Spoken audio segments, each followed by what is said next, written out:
কবি শুভ দাশগুপ্তের সার্থক জনম।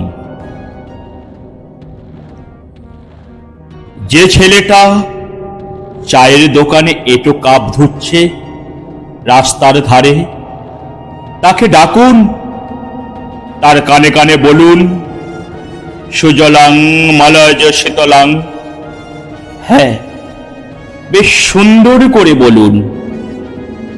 যে মেয়েটা চাকরির নাম করে বনগাঁ কিংবা চাকদা থেকে রোজ সকালের ট্রেনে সেজে গুজে শহরে আসছে শরীর বেচে চাল ডাল নুন কিনতে, তাকে ডাকুন, তার কানে কানে সুরেলা কণ্ঠে বলুন, সার্থক জনম আমার জন্মেছে এই দেশে।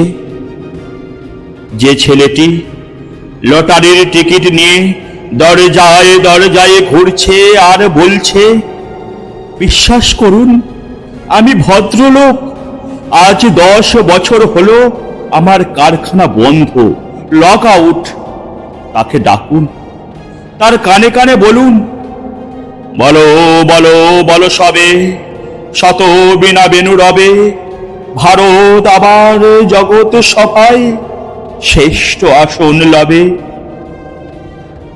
রাতের আকাশ ঝাঁপিয়ে অঝোর ধারায় বৃষ্টি নামলে যে মা আজ লণ্ঠন হাতে টালির ঘরের দরজায় ঠায় দাঁড়িয়ে থাকেন, তার খোকন ফিরে আসবে বলে, যে খোকনকে এমনি এক বর্ষার উন্মত্ত রাতে কালো গাড়ির পুলিশ ডেকে নিয়ে গিয়েছিল, আর বনগাঁর রাস্তায় ভোরের ঘুম ভাঙা কুকুর প্রথম দেখেছিল যার গুলিবিদ্ধ রক্তাক্ত লাশ, সেই মাকে ডাকুন, তার কানে কানে বলুন, হাম বল্লে বল্লে হ্যায় ইশকে ইয়ে গুলমিতা হামারা, সারে জাহা সে হাচ্ছা হামারা।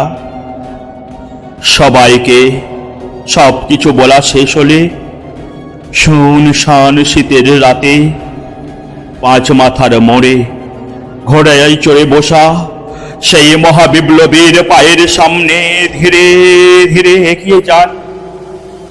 ফাঁকা রাস্তায় রাতের বাতাসে কান পাতুন, শুনতে পাবেন সেই বিপ্লবী পুরুষের বজ্র কণ্ঠ, আমি তোমাদের রক্ত চেয়েছিলাম, আমি তোমাদের রক্ত চেয়েছিলাম তোমাদের স্বাধীনতা এনে দেব বলে, আমি পারিনি, কিন্তু আমি আমার সমস্ত জীবন উৎসর্গ করেছি।